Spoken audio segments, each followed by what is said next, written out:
I know this song as a song from my camp. As far as I'm concerned, this is a Camp Owatonna song. It is not actually a Camp Owatonna song. It was it's from Boston. It's from two people who I think they worked on the campaign of George O'Reilly. I mean, I always said George O'Reilly. Why do they have Walter O'Brien here? Okay. No. Walter O'Brien. Yeah. Two people who worked on the campaign of Walter O'Brien, Jacqueline Steiner and Bess Hawes, took a traditional melody, Wreck of the Old 97, and wrote a song about I'm going to say George O'Reilly. No, George O'Brien. That's what I always thought it was. Yeah. Okay, so Walter O'Brien they have here, and I always thought it was George O'Brien. That's what we sang at camp. That's what I'm going to sing.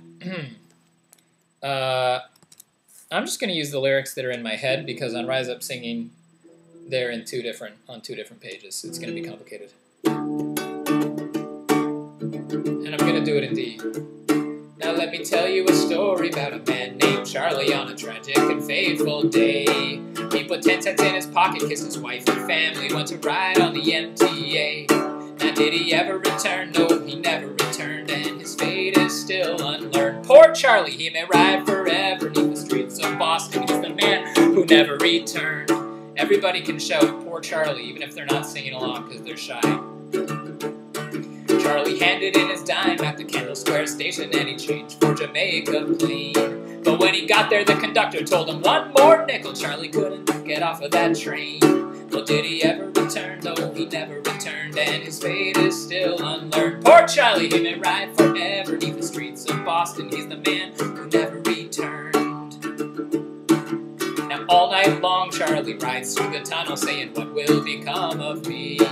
How can I afford to see my sister in Chelsea or my cousin in Roxbury? Well, did he ever return? No, he never returned, and his fate is still unlearned. Well, he may ride forever neath the streets of Boston. He's the man who never returned.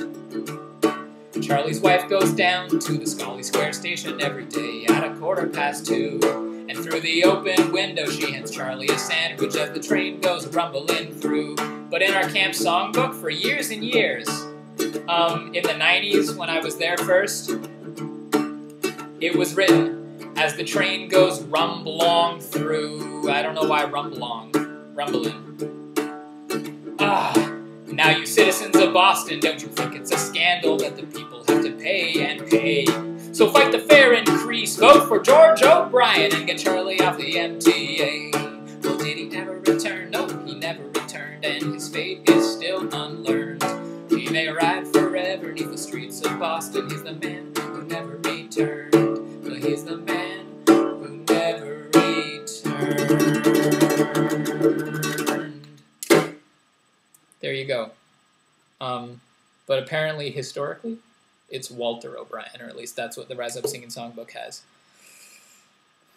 Have a good day.